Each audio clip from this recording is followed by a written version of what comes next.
What has happened, Post Shifters? Welcome back to another episode of the Post Shift Podcast. Of course, I'm your host, Shawn Soole.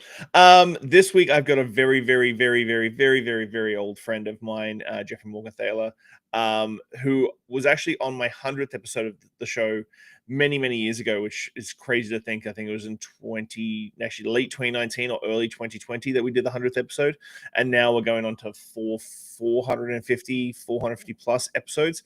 I've known Jeffrey for a really long time.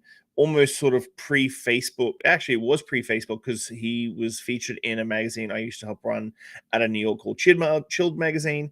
Then he came up here for Art of the Cocktail, and I made him a whole bunch of stuff, which is a story unto itself because my wife still regales the story when we had a bottle of ginger beer that I left on the side continually fermenting for about a month after AOTC, and we were sitting down watching a movie, and all of a sudden we just heard this massive explosion in the kitchen, and it was just covered in Jeffrey Morgenthaler ginger beer and everything.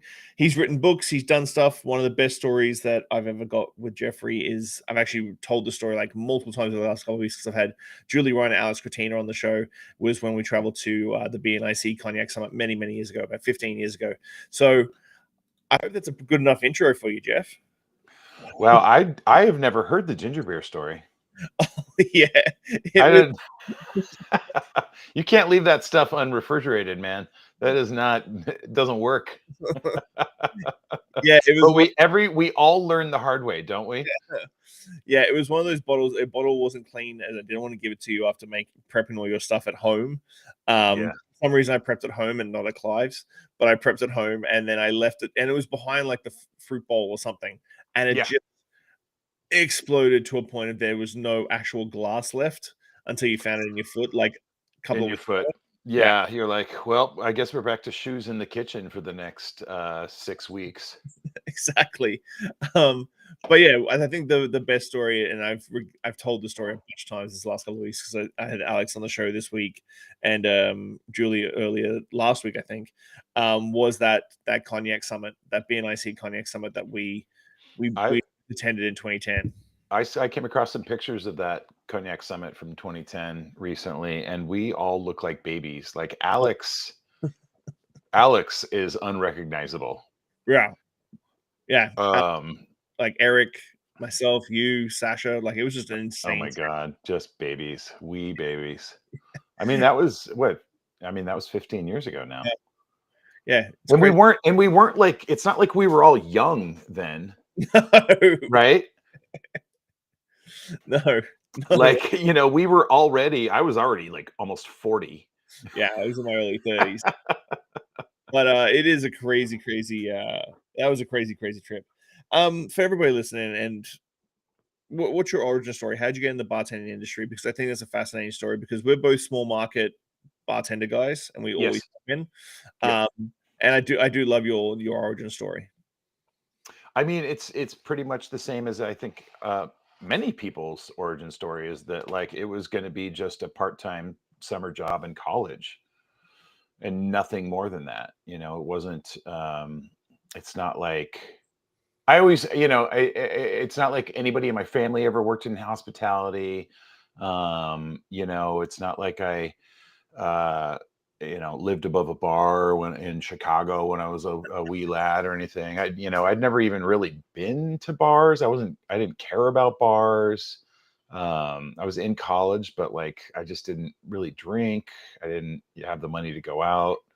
And then I got this, part-time job for the summer at, people would call it a dive bar now, and it was on its way to becoming a dive bar, but it was a venerable old neighborhood tavern that opened in 1933, and it was a sweet working class bar that a new owner had started running into the ground. So I was there for the tail end of the nice bar period before it really just like completely tanked. And I didn't really like the work all that much. I wasn't really good at it, but by the end of the summer, I was going to go back to school, and they said, well, you can work nights if you want to stay. And I was like, oh shit. Yeah. Like make money and go to school at the same time. And so, and so there you have it. And I stayed at that bar for 4 years. Even after I graduated, I kept tending bar there. And then it was just like, uh, I worked at a VFW hall. I worked at a pool hall. I worked, just worked at all kinds of places until I kind of like started falling in love with it and crawled my way up into fine dining and then cocktails. And, the rest is history, I guess. There's always the dichotomy of origin stories of like, I did it because I got kicked out of home and I needed money and needed to get a job, or I was in college, or that like storied, I'm fifth generation bartender. I grew up in my grandparents' bar, tending Totally. bar when I was 5 years old. The dichotomy of origin stories is always hilarious. It's like chefs always have like their like, why are you a chef? It's like, well, my nona, all of my memories are being in the garden with my nona picking the fresh basil, and then, you're like, is any of this even true? What was that? What was the switch that like clicked for you that the industry was going to be your like long-term plan? Long-term plan didn't really switch until pretty recently when Clyde Common at the Ace Hotel recruited me out of Eugene to move to Portland. I mean, at that point, I was still trying to do like graphic design, design work. That was my degree, was design. So I was still trying to do that while I was working in bars, but not making any money at it, not really making a huge dent in it. And then when they called and asked if I would move to Portland, I was like, I mean, I guess this is it, right? Like I have to jump in with both feet. This can't really just be like it was never a part-time job, but it can't be like, I can't be kind of half in, half out. Like if I'm going to move to a bigger city and take over a huge program at a very visible, and already popular hotel bar, I need to just like this. I think this is just my career. I mean, Wow.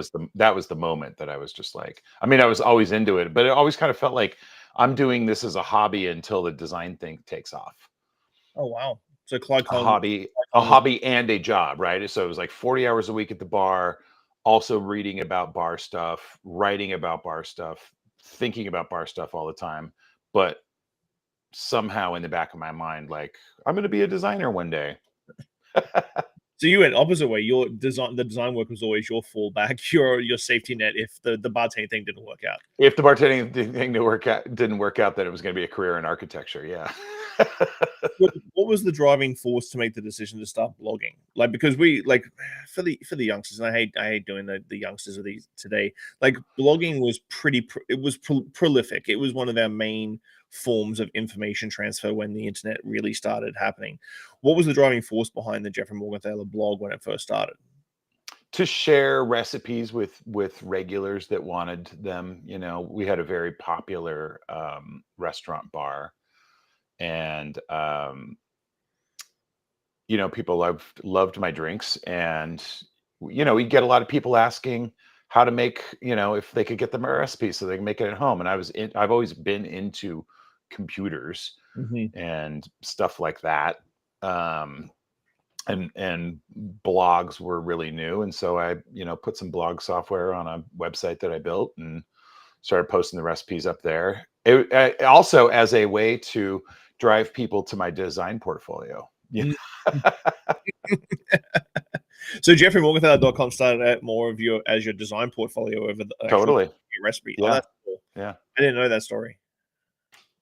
Yeah, and then the blog really like took over. And by the way, blogs still very much exists. Like anytime you go to look for a recipe online, you're pretty much ending up at some sort of food blog. I mean, those things are still, and my website's still not as active as it was, but it's still there, and I still update it as regularly as I can. So let's go back to Clyde Common, because that again, that's a point that I've never heard from you, is that Clyde Common was your sort of catalyst for like really taking this serious, because that's when you really started like making a name for yourself. I think we in 2011, we were in the same cohort for Tales of the Cocktail Best Hotel Bar, which was really cool. It was you and I against, I think, two bars in London. I think Artesian and the Kona, or Artesian and the Silverway, and we always like that's what It's crazy. What a weird lineup, right? And the thing is, when people like try and people ask me about Clyde Common, whenever I go to a city, especially if I go regularly enough, I try and find my local bar, a place that like I can go have breakfast, I can have lunch, I can go have late night drinks, like a place that is a one-stop shop for everything I would want in that city. And Clyde Common was always my spot in Portland. Was my that's my spot. I go, like, I've had breakfast there, I've had lunch there, I've got friends in the afternoon. Totally. What was the sort of surprise with you taking on Clyde Common and then sort of like elevating, like having this sort of elevated concept put upon you when you were in that sort of transition stage between like, oh, is this my real thing or is this still my like side thing? What was I mean, it wasn't a surprise, and it wasn't that big of a transition because I'd been running very successful bar programs for a long time. I just wasn't like 100% in with both feet, like sort of spiritually, you know, like, you know what I mean? Like, it wasn't like there was a huge learning curve. I mean, it was bigger and more fast paced and more sort of visible than any bar I'd ever run. But I'd already been running, crazy successful bar programs in a town that nobody had ever heard of for a decade before that. So it sounds like most of my career. Mhm. And then, of course, after Clyde Common, you did Pepe Le Moco, which again was one of my favorite bars in Portland. That was fun. that was a fun bar. That was a lot. I saw that picture I took of you when you came down, and I was starting to get back into film photography recently. Still one of my favorite photos. Yeah, me too. So it's hard to believe that Bar Book is over 10 years old now. Like I was like, Like 11 years old. Isn't that crazy? It is, because I was like, I just looked up a few things before we got on the chat, and I was like, did Bar Book come out? Because even your second book came out in 2018. Your second book's 7 years old, and I feel like they were just the other year, like I know, seriously. It's nuts. Pandemic sort of. And then also in some ways it feels like it was like 30 years ago that those things came out, you know. So when did you go to the publisher with the Bar Book concept, or did the publisher come to you, or was it like a mutual thing? How did the Bar Book come about? Because it has become young bartenders, if you're listening, any bartender actually, if you're listening right now and you haven't got Bar Book on your shelf, you're missing out. But how did that sort of come to fruition? I had spoken, I'd been thinking about writing a book, and I was approached by an agent who said, I know your blog, we like the bar. You ever thought about writing a book? I was like, I have thought about writing a book. She said, let's meet. We met, and I pitched my idea, which was the bar book, which was, kind of a crazy pitch, because at the time, every cocktail book that came out was like recipe, pretty picture, recipe, pretty picture, recipe, pretty picture, and maybe a little story about drinks. But with those books, what you do is you get them, and you kind of flip through, and you go, oh, maybe I'll make that one day, and then it sits on your coffee table for 6 months, and then it goes onto a shelf, and then it just never gets opened again. And I wanted to write a textbook, and that was a really hard sell. And she told me, like, you just can't do that. Like, you can't write that book. Nobody's gonna, no publisher's gonna say yes to that. And I was like, that's fine. I mean, I guess I'm not writing a book. Like, I have a successful blog and people read it, and all I really want to do is get this information out to other people anyway. I don't care how I do it, so I guess I just won't write a book. And we parted ways, and oddly enough, like a couple months later, my friend Martha Holmberg, who's a cookbook author, she approached me and said, look, I work with this one publisher called Chronicle Books. They're doing some cocktail books. They would like to do a cocktail book of somebody Portland, because Portland was like very hot back then. So it was like, I think probably what they wanted was like Portland cocktails. And I said, yeah, I've got this idea. I've been told that it's terrible, but I have an idea. And she was like, that's pretty tough one. Look, I can give you their contact info and you guys can talk. And you can write a proposal. I'm like, I don't know how to do that. And she's like, well, I can write the proposal for you, but you have to pay me. And I was like, I don't have any money. She was like, well, we could write the proposal together and write the book together. And I was like, I like that one. And it was so, since this book was envisioned to be a textbook and more like a cookbook than a traditional recipe, pretty picture cocktail book, it was really helpful to have a very experienced, established, and brilliant cookbook author on my team. Because she knew that I wanted to approach it that way. It was about technique. It wasn't about recipes. So that was really helpful, and so we kind of shook up the system a little bit too. And the little sort of formatting things, the way that cocktails used to be sort of laid out in cocktail books was very different from the way that we wanted to do it. And so, we kind of shook up the system a little bit, just by recipe format, when it all came out after all the sort of like, nah, it's not going to work. No one's going to work. Even in your heart of hearts, you obviously thought you knew this was going to work. Were you surprised at the complete and utter like blow up that happened when it came out and everybody's like, this is like a seminal bartending work for the 21st century? Very surprised. I mean, I thought it was good, but I was like, I didn't think that it was going to be on like, I didn't think it was going to be the book that like every young bartender got handed, to learn how to, like, it's crazy. I mean, that's what I wanted, but when it blew up like that, and it's the fact that it's still selling really, really well is completely insane to me. The one thing that you've always done, and I've always loved this about you, is that you give out a lot of information for free, like all your spreadsheets, your web apps that you've been doing. And have you even like, I saw a picture of a story, I think, on your page. Are you teaching yourself how to code? A little bit. I mean, I always have. I'm just like that guy. Like, I don't know all this stuff super well, but I'm always dabbling. Like, I wrote the first 3 versions of my website. Like, I coded from scratch with just like a text editor. I don't do that anymore, but with the coding, with the web apps, the 3 web apps that I've done, like, I've gotten some help, but I know just enough to be dangerous. Like, I have a 12 terabyte media server right here that I built that has all my music and movies and stuff on it for home. I'm just constantly, I don't really talk about it, but I'm just constantly like kind of poking around with technology and shit like that. Yeah. I don't think even these days, like, I'm sure you did. You had a MySpace page, but even MySpace back in the day, there would be code editing necessary to make it. Yeah, right. Yeah. Everybody knew a little bit of HTML, right? Exactly. Like, there'd be HTML coding changes up so that you could like make it sparkle more or have the frame rate go a little bit quicker. Like, it was kind of crazy what you used to be able to learn and do.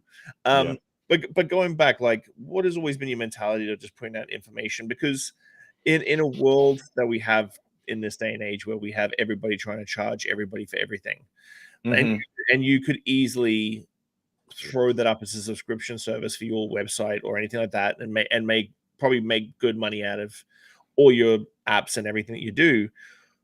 Why do you still do it for free? What is your driving force behind it? I didn't realize that you could charge for it.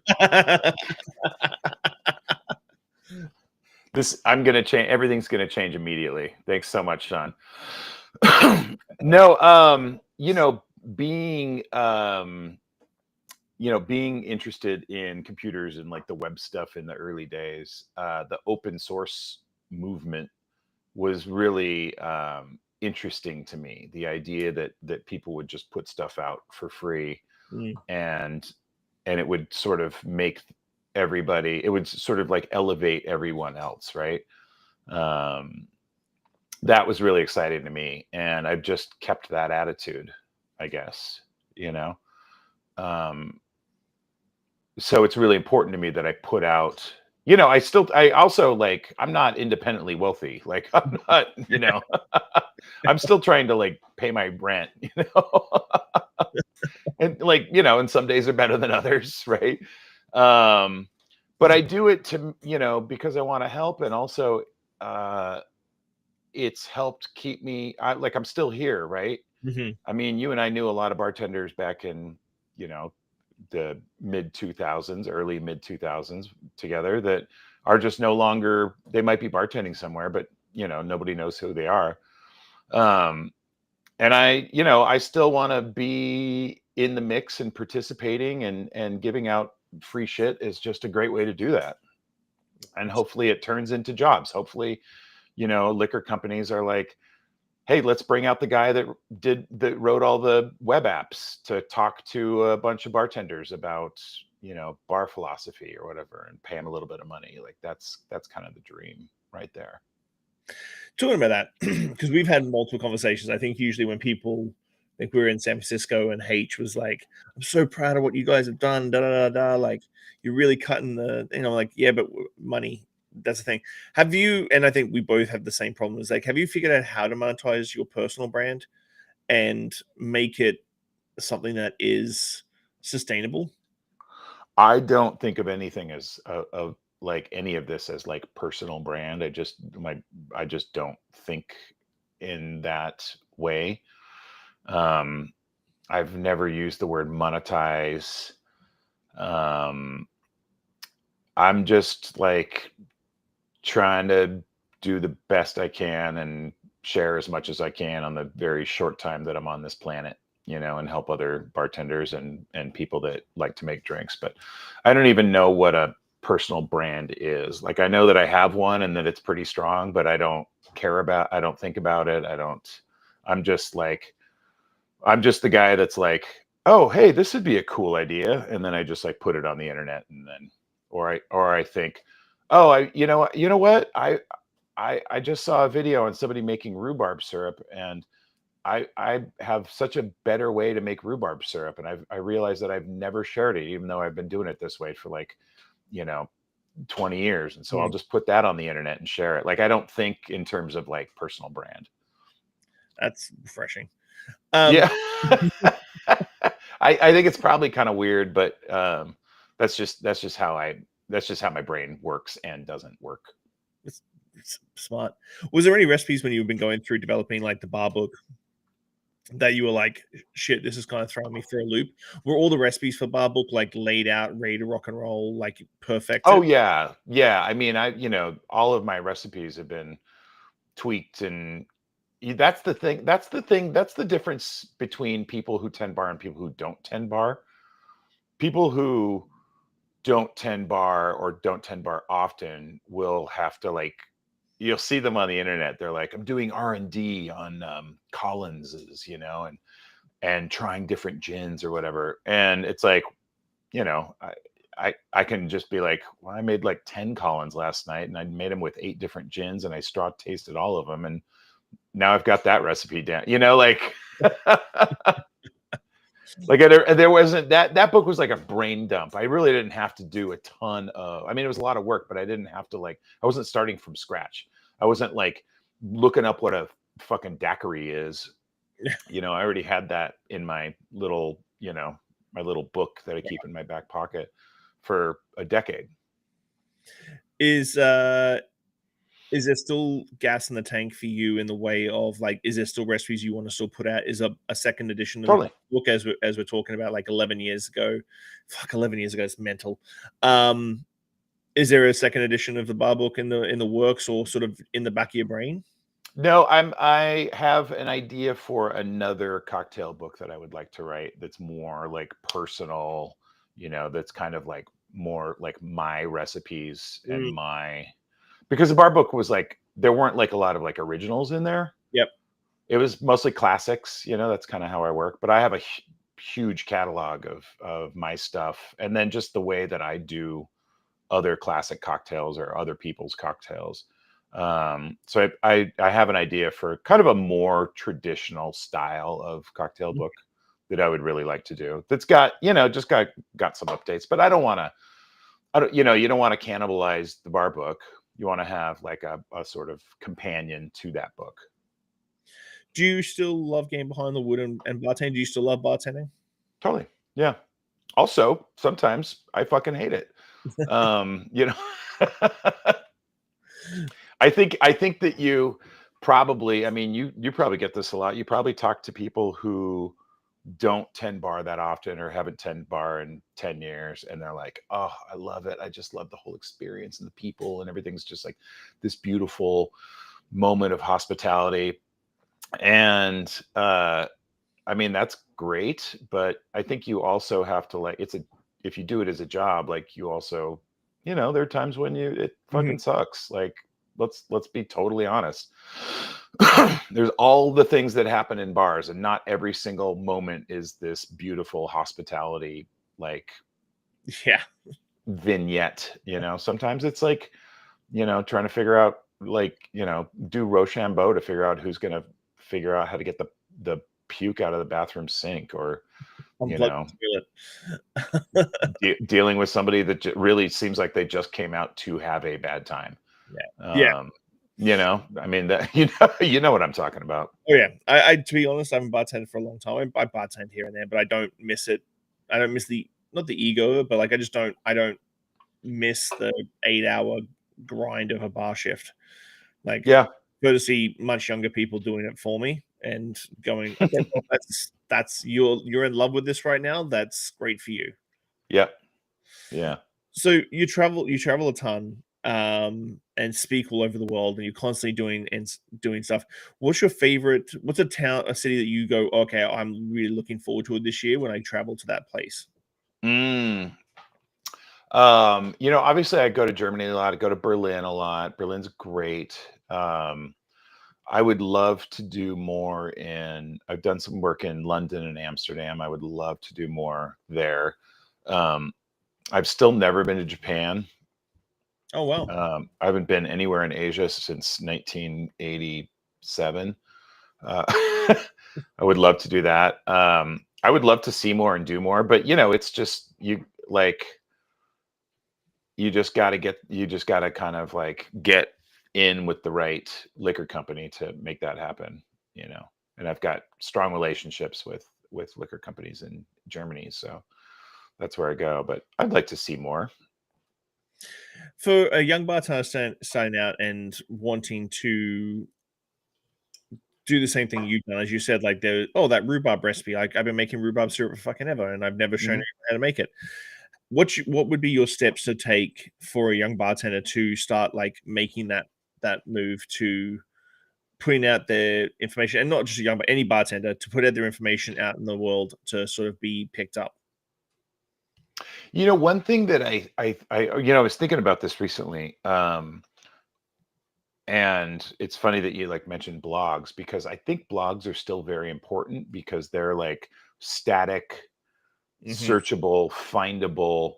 People post recipes and techniques and stuff on Instagram, and then they're gone. Like, you can't find it, you can't Mm, Google it, you can't, you can sort of be like with your phone, like like it wasn't an account that I follow, but it was something that was suggested to me. What was it? But there's no way to like look it up.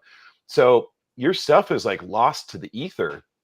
Like, I really would recommend people that want to truly share knowledge to get a cheap free website and throw some shit up on there. It doesn't have to look great. It doesn't have to, throw up a picture and some words, and just start doing it. But the social media thing is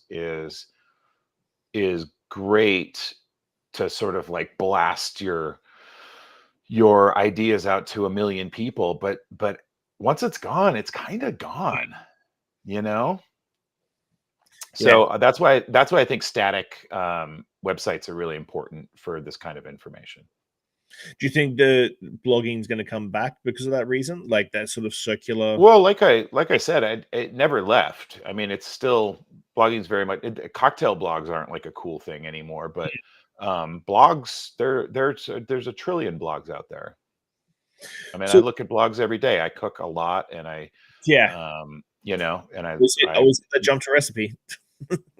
jump to recipe totally. Yeah, blogs are very much alive. Not so much in the cocktail world. Cocktail world kind of pivoted to Mm, like you know digital, like mostly to YouTube. TikTok and Instagram, but if you want to have a lasting presence, I think in this industry, I would recommend finding something static. Jump to recipe would be a great cookbook recipe. Great cookbook name. That's a Uh, great cookbook name, yeah. But it would have to be for like recipes, like a cookbook from some like mommy blog where the yeah, recipes are like kind of shit, but the pictures are nice. The stories are all fucking lame. the pork's overcooked, but the chimichurri is on fire. Um, how do you? Because we were just talking about photography and getting back into that. Have you always had it easy for work-life balance? Have you struggled with work-life balance to find it for yourself and like sort of balancing out your because you're a super creative guy like that. Like when you pulled that camera out, and I think you were telling me you got a brand new Canon camera and you found your dad's old lenses, and so your dad's old lenses fitted on that camera perfectly, so they were giving you these really crazily good shots. And I've seen Hmm. photography in the past as well.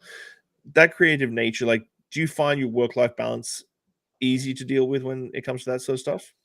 I've never understood the phrase work-life balance. I work pretty much exactly as much as I want to. I enjoy it. I also have a life, but work is tied up in my life. I do a thing that I love, and uh, I don't.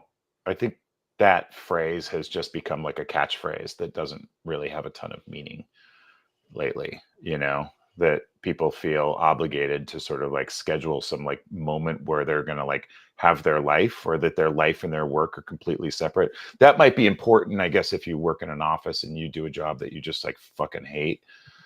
But I don't have a, I don't really understand where a line would be between my life and my work. That's just Does that Jeff. make sense? Yep, I just don't even really know what work-life balance means. Jeffrey Morgenthaler out here just dropping bombs. Obviously, I knew when I threw some questions at you that it was going to be like it was going to be enlightening, but it was going to be enlightening, but in a Morgenthaler way, if that makes sense. Yeah, I just don't get it. I think a lot of people spend too much time on the internet, and they think that they hear some buzzwords and they think that they're supposed to like live a certain way. Just I don't know, just fucking live your life. Are you We- working too much? Take some time off. Do you hate your job? Quit it and do something else. Do you hate your career? Quit it and do something else. I don't fucking know. Like This if is you gonna be can't if you can't figure out how to balance like work and whatever you think life is supposed to be, something different from work, then fucking I don't know what to tell you.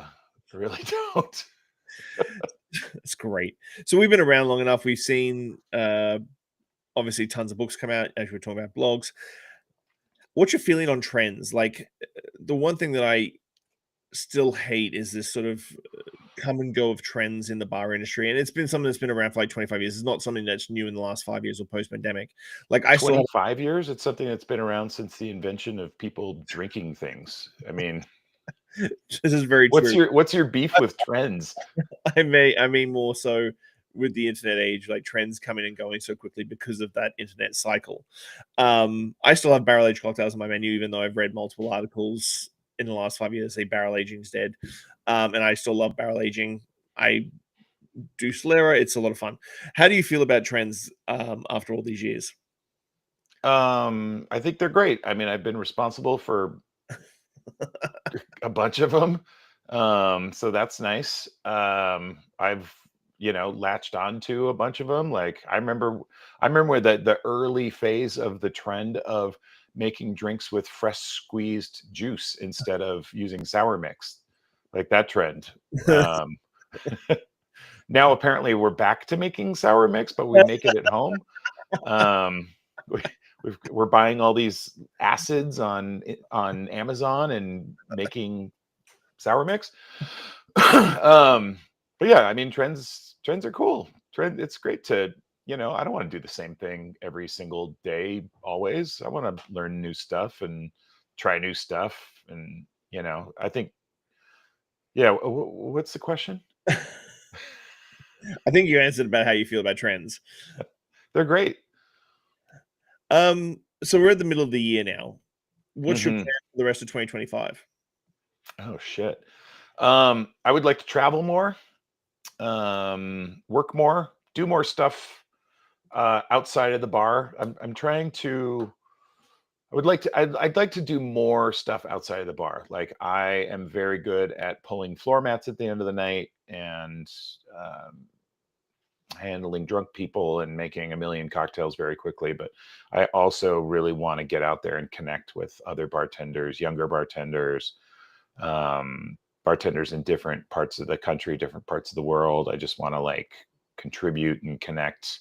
I'm turning 54 later this year in a few months, and I can't do this forever. So I would like to contribute as much as possible while I still can, and not just in a like check out how old this guy is behind the bar kind of way. Go see old man Morgenthaler. He'll make you. Yeah. He'll I mean, make. that's cool. That's cool. But like, I also would like to do some other stuff. So we're at the stage of the podcast where I ask 5 deep philosophical questions. Whoa. I don't So know if I'm going to be able to help you here, but I'll try. you're going to be great. You're going to do great. What is one lesson or experience that has shaped your perspective the most, and how do you carry that forward in your life? Oh,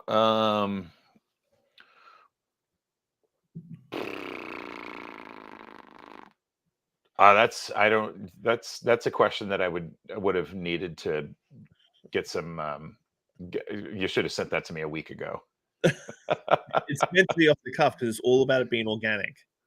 Mm, Doesn't what's one experience that shaped my life? And It doesn't need to be a bar experience. It can be just a life experience. oh, I don't. I mean, I grew up like very shy, and when I needed that first summer job, I applied to a bunch of jobs that I just didn't have experience for, but they're entry level. One of them was bartending at that neighborhood place, and the other one was washing dishes at a restaurant. And I kind of wanted to take the dishwashing job because I always liked cooking, and I thought it would be cool to work in a restaurant. But I took the bartending job because it was the idea of speaking to strangers was fucking terrifying to me. And so that experience, doing something that scared me, even though I knew that it was like the right thing to do, that definitely shaped the rest of my life. See, perfect. If you could leave one lasting message or piece of wisdom for the world, what would it be and why? Um, be excellent to each other. Bill and Ted. Looking back on your journey, what is something you wish you understood earlier in life? Oh God. I would like to do all of this over again, but maybe make more money. Oh fuck, I would too. I would have bought case. I've been selling some of my vintage liquor on these auction sites, and I see some of the other things that are on there. I'm like, man, if only I'd bought a case of Red Hook Rye back when it was $49.95 a bottle, or Pappy Van Winkle 15 Oh, back when it was 30 bucks or whatever. I could. That's a down payment on a house. yeah, it is really insane. Just some of A case of each of those is a down payment on a house. yeah, That's that's fucking nuts. mental. Yeah, it's Yeah, mental. it's yeah. This is gonna be a good one. How do you define success, and has your definition of it changed over time? Oh, I mean, I think success is, I actually just talked about this in Berlin last year. I did a panel with Monica, Eric from Handshake Bar, and Jörg Meyer. And that was one of the questions was, or, I mean, that was the topic was success. And I think that it's sort of like different for every person, right? There's no ideal of success. I feel very successful. I mean, I'm able to be sort of free and do what I want. I make enough to live on. I'm not, crazy rich, but I'm doing just fine. I'm comfortable. And I get to share with the world and make people's lives just like a little bit better. Like I know that like sharing like a web app, a free web app is not making the world like a crazy better place, but makes a couple of people's lives easier when they're batching cocktails for a party or for an event. And I get people all the time coming up to me, thanking me and telling me how helpful it was. And that makes me feel pretty successful. That's cool. What do Yeah. you hope? What do you hope your legacy will be, and what steps are you trying to build it? I mean, that just all of the knowledge that I've shared, I hope that like it sticks around for a long time after I'm gone. Nice.